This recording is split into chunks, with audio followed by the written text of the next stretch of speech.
Hello students, class 10th English medium Hindi medium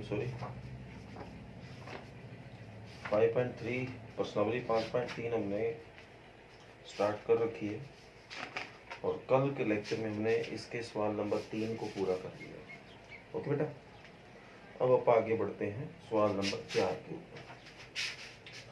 सवाल number 4 में बोला गया है 636 योग प्राप्त करने के लिए AP 9, 17, 25 के कितने पद लेने चाहिए। मतलब अब आपको ऐसा बेटा कि जैसे तीसरे के अपन 10 भाग किए हैं, दूसरे के भी 3 किए, पहले के भी 4 कर लिए और पिछले एक्सरसाइज पूरी की है। SN का फार्मूला जानने लगे, SN के 2 फार्मूले भी हमारे पास है। तो बहुत से क्वेश्चनों को आपको समझ के आगे बढ़ना है। अब जो क्वेश्चन आने वाले हैं अगले 3-4, वो क्वेश्चन बस स्टेटमेंट होने के कारण हमें अलग दिखाई दे रहा है। बाकी जो इसमें बातें बताई गई है वो वही है जैसे क्वेश्चन नंबर 3 में थी। तो ये चीज दे रखी है आपको, इस चीज को फाइंड करना, ज्ञात करना। ऑलमोस्ट कुछ ऐसी बातें हैं तो मैं आपको बीच बीच में बताता रहूंगा कि इसमें ये चीज गिवन है, दिया है और ये चीज आपको निकालना है। जैसे कि AP दे रखी है आपको, तो यहाँ से आप A निकाल सकते हो, D निकाल सकते हो। कितने पद लेने चाहिए, मतलब इसको N नहीं पता, N के बारे में इसको नहीं पता, तो इसका मतलब N निकालना है। और 636 योग, 636 जोड़ प्राप्त करने के लिए तो ये SN है। तो SN की वैल्यू है बेटा, A की वैल्यू है, D की वैल्यू है। तो SN वाला फार्मूला लगाओगे तो आपकी N की वैल्यू भी निकल जाएगी। तो उसमें जब आप उसको सोल्व करने जाओगे तो एक द्विघाती समीकरण आ जाएगी। अगर आपको वहां से कोई प्रॉब्लम आएगी तो आप कमेंट कर सकते हो, सर इसके गुणनखंड बताइए, हमें गुणनखंड नहीं पता। और गुणनखंड अपने आप बना लो तो बहुत अच्छी बात है। तो ये क्वेश्चन नंबर 4 आपको अपने आप करना है। सवाल नंबर 5 में कहता है किसी AP का प्रथम पद 5 है। तो ये देखो दिया हुआ है A बराबर 5, अंतिम पद 45। अंतिम पद को आप AN भी लिख सकते हैं और L भी लिख सकते हैं, वो आपको 45 पे रखा है। योग 400 है तो योग SN हो गया आपका 400। तो कहता है पदों की संख्या और सारवंतर ज्ञात कीजिए। तो पदों की संख्या मतलब N और सारवंतर मतलब D ज्ञात करना है। तो देखो नॉर्मली यहाँ EN वाली बात भी बन रही है, SN वाली भी बन रही है, तो फार्मूला कौन सा लगाना है। तो कल आखिर में मैंने आपको बताया था कि SN का एक और फार्मूला भी होता है, अगर आपको याद है तो। यहाँ AN भी लिख सकते हो, एक ही बात है, जरूरी नहीं कि आप N ही लिखो। SN की जगह 400, N तो है ही नहीं, वही तो निकालना है। A की जगह 5 और L की जगह 45। सवाल नंबर 5 है। तो ये 2 इसके गुणा में आ गए। N 45 और 5 कितना हो गया 50। तो ये जाके बढ़ेंगे 400 गुना 2 बटा 50 बराबर है। तो 1 0 सीधा कट गया। 8 फिर 8 दूनी 16। तो N की वैल्यू 16। तो बात वही है बेटा, मैंने कहा था ना जैसे तीसरे के अपन कर रहे थे, बस चीज वही है। तो आप ये ना सोचना कि सवाल अलग है, इंपॉर्टेंट बहुत ज्यादा है। N निकल गया, आगे बोला D भी निकाल के लाओ। तो D तो AN वाले फार्मूले से ही निकलता है क्योंकि उसी में ही होता है। तो AN की जगह 45 रख देना क्योंकि इसकी वैल्यू है, A की जगह 5 रख देना, N की जगह 16 रख दोगे तो कौन निकलेगा, D ही निकलेगा। 4 में से 3 है तो चौथा तो अपने आप निकल जाएगा।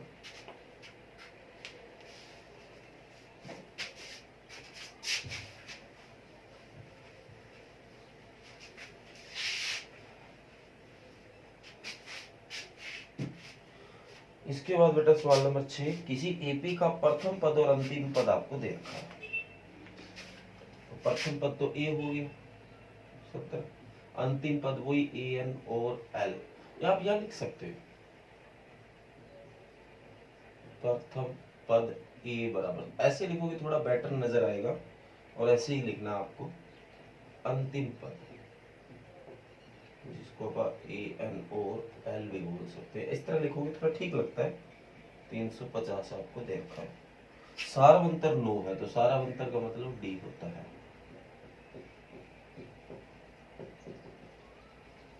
ठीक है, तो इसमें कितने पद हैं उनका योग याद कीजिए।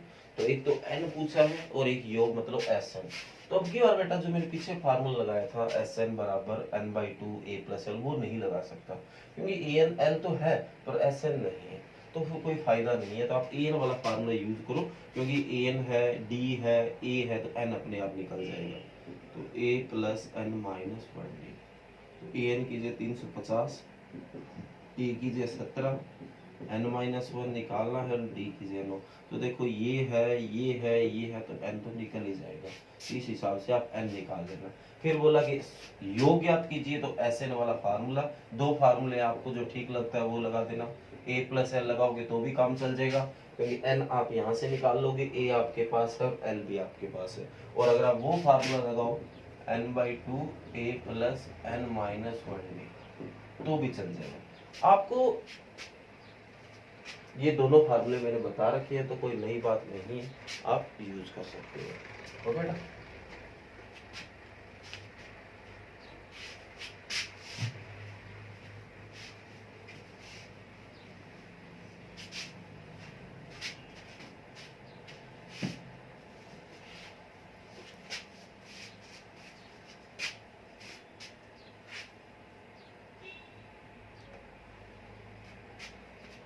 सवाल नंबर 7 कहता है उस एपी के प्रथम 22 पदों का योग ज्ञात कीजिए। तो एस एन वाला फार्मूला लगाना है और एन की जगह 22 करना है, जिसमें डी बराबर आपको 7 दे रखा है, ठीक है बेटा। और 22वां पद इसका 49 है, शायद 149 ये दे रखा है। तो इतनी बात समझ आ गई आपको? तो इसको आप क्या लिख सकते हो, ए प्लस 21d बराबर 149, डी की जगह 7 रखो बराबर 149, ये 21 7 147 बराबर 149, तो ए बराबर 149 माइनस 147, तो क्या आ गया, 2 आ गया। तो ए तो निकल गया। शायद एक चीज और पूछिए आपसे, 22 पदों का योग, तो एस एन वाला फार्मूला एन बटा ये 2a plus N minus 1d। Okay बेटा, तो आपके पास एन की जगह 22 आ गया, ए आपने अभी निकाल लिया, एन की जगह 22 फिर आ गया, और डी आपके पास है। अभी मैंने बेटा दोनों फार्मूले लिखे थे कुछ देर पहले। आप सोचोगे कि सर ये दो फार्मूले आए हैं, तो ये दूसरा फार्मूला अचानक कहाँ से आ गया? नॉर्मल आप इस फार्मूले को यूज करते आ रहे थे सर, बीच में ऐसी बात, कोई ऐसा सवाल है जिससे ये फार्मूला आपने प्रयोग किया। मैं कुछ इसके बारे में थोड़ा सा बताना चाहता हूँ। बेटा मैं कहता हूँ कि ये और ये एक ही चीज है। अब आप कहोगे सर एक ही चीज कैसे है, इसमें तो कुछ और बातें दिखाई दे रही है, इसमें कुछ और दिखाई दे रही है, यहाँ ए है यहाँ 2 है। चलो मान लेते हैं ये और ये तो एक है, एक जैसी चीज है, पर सर यहाँ ए और यहाँ 2 है, ये तो एक नहीं है, यहाँ एल और यहाँ कुछ है। तो मैं समझाता हूँ आपको। n/2 पड़ा है, ए अपना पड़ा है, एल का मतलब क्या होता है, अंतिम पद। अंतिम पद को आप एन लिखते हैं, अगर आपको पता है, याद है। और एन का एक फार्मूला होता है ए प्लस एन माइनस 1, जो कि बहुत बार प्रयोग करते हैं। तो आप ऐसा करो, इस एल की जगह ये फार्मूला लिखो, ए प्लस एन माइनस 1। ओके, तो ए और ए बेटा कितना हो गया, 2a प्लस एन माइनस 1। तो क्या ये और ये फार्मूला सेम है? तो इसीलिए कह रहा था, बस एक लिखने का तरीका बदल दिया, बाकी ये दोनों फार्मूले एक जैसे ही हैं। तो ये बताना आपको जरूरी था, ताकि आपको इन दोनों फार्मूलों के बारे में पता चले। ओके बेटा, ये दोनों एक ही चीज है। दोबारा से और बता देता हूँ अगर आपको ना समझ आए तो ये भी एस एन का फार्मूला, ये भी एस एन का। मैंने बोला कि ये एक ही चीज है, तो पहली बार आपने देखा तो समझ नहीं आया सर ये एक चीज कैसे, तो अलग अलग चीज है। और फिर ये भी दिमाग में आ गया कि जैसे सर इसका ये फार्मूले से ये बन गया, क्या कोई और भी फार्मूला बन सकता है? भी आपने कहा कि कंडीशन ऐसी आ गई तो ये लगा लिया करो, तो सर कंडीशन तो कैसे भी आ सकती है, तो क्या एक और फार्मूला सोचना पड़ेगा? तो नहीं बेटा, एस एन का एक ही फार्मूला है, बस इसी का दूसरा रूप आपको ये दे दिया है। अब ये इसके जैसा कैसे है, देखो एल, एल का मतलब होता है लास्ट टर्म, एल से डिनोट हो रहा है लास्ट टर्म, और लास्ट टर्म को आप अंतिम पद बोलते हैं, और अंतिम पद को आप एन बोलते हैं, और एन जो होता है वो ए प्लस एन माइनस 1d के बराबर होता है। ओके बेटा, तो मैंने इस एल की जगह रख दिया ए प्लस एन माइनस 1d। ए और ए कितना हो गया, 2a और एन माइनस 1d, तो देख लो दोनों एक जैसे हो गए। ओके बेटा, तो ये समझाना आपको जरूरी था। उम्मीद करता हूँ आपको समझ भी आया है। एक बात आपने गौर की होगी, आज अपने सवाल नंबर 4, 5, 6, 7 4 सवाल किए हैं। 4 सवालों में बेटा क्या कोई तरीका बदला है? बिल्कुल भी नहीं बदला, तो इसलिए ध्यान से आप इनको करते जाओ। 8वां कहता है उस एपी के प्रथम 51 पदों का योग ज्ञात कीजिए जिसके दूसरे और तीसरे पद क्रमश 14 और 18। बेटा बड़ा आसान सवाल है। दूसरा पद आपको दे रखा 14, तो दूसरे पद को लिखूंगा मैं A2, वो आपको दे रखा 14, और शायद तीसरा है, तीसरा पद आपको दे रखा 18। ठीक है बेटा, और आपको 51 पदों का योग ज्ञात करना है। तो A2 को आप लिख सकते हो A+B, एक कम लिखना होता है वो 14 समीकरण नंबर 1, और A3 को क्या लिखोगे A+2D बराबर 18 समीकरण नंबर 2। ओके बेटा, अब इन दोनों को सोल्व कैसे किया जाता है आपसे कोई बात छुपी हुई नहीं, इन दोनों को अच्छे से सोल्व करोगे तो किसकी वैल्यू निकलेगी। एक अगर आप इस क्वेश्चन को पूरा करते हैं तो अगर बेटा आप सीधा ही लिख देंगे तो थोड़ा सा ऐसा हो जाता है कि मार्क्स आधा मार्क्स कटने के चांस रहते हैं, इसलिए आपको प्रॉपर वे में लिखना पड़ेगा। तो आप ऐसे लिखो, दिया है, जो बातें बताई है उसको लिख दिया करो। दिया है एपी का दूसरा पद 14 बराबर 14। ठीक है, या सीधा लिख दो एपी का दूसरा पद 14 है और एपी का तीसरा पद 18 है, ये चीज तो दे रखी है। अब लिखो ज्ञात करना है, तो एपी के प्रथम 51 पदों का योग, ये इस तरह से अगर आप लिखोगे तो एक क्वेश्चन डिटेल से स्टार्ट हो जाता है कि सवाल में हमें बता क्या रखा है और हमें करना क्या है, हमारा टारगेट क्या है। अब आपको हल के साथ आगे बढ़ना है, सॉल्यूशन। तो देखो एपी का दूसरा पद, तो आप लिख सकते हो एपी का दूसरा पद, वो आपको दे रखा 14, तो आप इसको लिख सकते हो, यहाँ ब्रैकेट में A2 भी लगा सकते हो आप, वो आपको 14 दे रखा है। और इसको लिखने का तरीका A+B बराबर 14 समीकरण नंबर 1। इसी तरह AP का तीसरा पद A3, वो आपको 18 दे रखा है, इसको आप लिखोगे A+2D बराबर 18 समीकरण नंबर 2। तो देखो एक पहले भी क्वेश्चन आप वही कर रहे हैं, वही अब कर रहे हैं, तो एक क्वेश्चन में देखो फर्क आ गया है। इस तरीके से आप इन चीजों को हैंडल करोगे।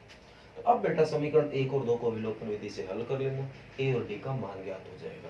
ओके बेटा, फिर आपको कहता है प्रथम 51 पदों का योग, तो योग के लिए एक ही फार्मूला बना है n/2 2a + n-1d। तो ए और डी तो बात क्लियर होगी, n रह गया n, तो n की जगह इसमें दे रखा है 51, तो n की जगह 51 रख के ऐसे वाला फार्मूला लगा लेना। इसके बाद बेटा सवाल नंबर जो 9 आ रहा है वो बहुत ज्यादा इंपॉर्टेंट क्वेश्चन है। अगर मैं ये कहूं कि ये क्वेश्चन मैंने पिछले 10-12 सालों में 5-6 बार पेपर में देखा है या इससे ज्यादा बार भी, तो मैं गलत नहीं हूँ। इतना ज्यादा इंपॉर्टेंट क्वेश्चन है और बहुत बच्चे इसमें गलती कर देते हैं, और वो क्या गलती करेंगे वो देखते हैं।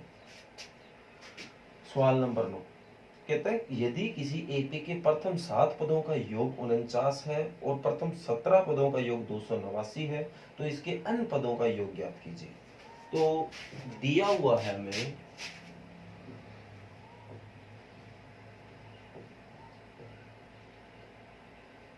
एपी के प्रथम 7 पदों का योग 49 है और एपी के प्रथम 17 पदों का योग 289, ये चीज गिवन है। और जो ज्ञात करना है एपी के प्रथम n पदों का योग हमें ज्ञात करना है, ये चीज आपको निकाल के लाना है। तो नॉर्मल से क्या करते हैं बच्चे, क्या करेंगे एपी के प्रथम 7 पदों का योग, इस योग को भूल जाते हैं, सीधा वो फार्मूला लगा लेंगे A7 बराबर 49 A + 6B बराबर 49। बेटा यहीं से गलती होती है, क्योंकि जब हम टेस्ट वगैरह चेक करते हैं तो मैं बहुत बच्चों की गलती नोट करता हूँ। तो देखो यहाँ A7 नहीं लगेगा, ये 7 पदों का योग है, तो यहाँ S7 वाला फार्मूला लगेगा। अगर आपने वो चीज पहले नोट कर ली तो बेटा बहुत अच्छी बात है। तो हल AP के प्रथम 7 पदों का योग, तो यहाँ लिख लो S7 बराबर 49। तो SN वाला बेटा फार्मूला लगाओ, n/2 2a plus n minus 1b। तो n की जगह 7 रखो, S7 7/2 और कोई वैल्यू नहीं है 2a, 7 में से गया 6d। अब S7 की वैल्यू आपके पास है 49 और 7/2 इधर आके 2/7 बराबर 2a प्लस 6d। तो 7 7 49 हो गया, तो 2a प्लस 6d बराबर 7 दूनी 14। समीकरण नंबर कौन आ गया? 1 आ गया। इसी तरह आगे बढ़ते हैं। AP के प्रथम 17 पदों का योग, जिसको S70 लिखेंगे, वो 289 दे रखा है। तो वो यहाँ भी SN वाला formula n/2 2a plus n minus 1d। तो n की जगह 17 रखा, 17/2 2a प्लस 17 में से गया 16d। तो S17 की वैल्यू 289 और ये पलट के 2/17 2a प्लस 16d। तो 17 एकम 17 17 17 पे गया 289, तो 2a प्लस 16d बराबर आ गया 17 2 34। समीकरण नंबर 2। ओके बेटा, तो समीकरण 1 और 2 को आप विलोपन विधि से हल कर लो। तो समीकरण 1 व 2 को विलोपन विधि द्वारा हल करने पर, तो एक बेटा 2a प्लस 6d बराबर 14 और ये है 2a प्लस 16d बराबर 34। बढ़िया बात ये है कि दोनों समीकरणों में a बराबर है, तो सीधा घटाने पर माइनस माइनस माइनस, तो ये कट गया। 6d में से 16d गया माइनस का 10d, और 14 में से 34 गया माइनस का क्या बच गया 20। माइनस से माइनस कर तो d बराबर 20/10 कितना आ गया 2। तो d की वैल्यू कितनी आ गई 2 आ गई। तो d का मान समीकरण नंबर 1 में रखने पर, ठीक है बेटा, तो d का मान समीकरण 1 में रखा, तो 2a प्लस 6d की जगह 2 है बराबर 14, तो 2a प्लस 12 बराबर 14। तो ये आपका आ गया 14 माइनस 12, तो 2a बराबर 12, नहीं 2, 14 में से 12 गया 2, तो a बराबर 2/2 कितना आ गया a। ओके बेटा, तो a निकल गया, d निकल गया। अब बात आ गई इसके n पदों का योग। तो मैं इसको इरेज कर रहा हूँ क्योंकि स्पेस नहीं है हमारे पास, तो ये तो आप समझ ही गए होंगे।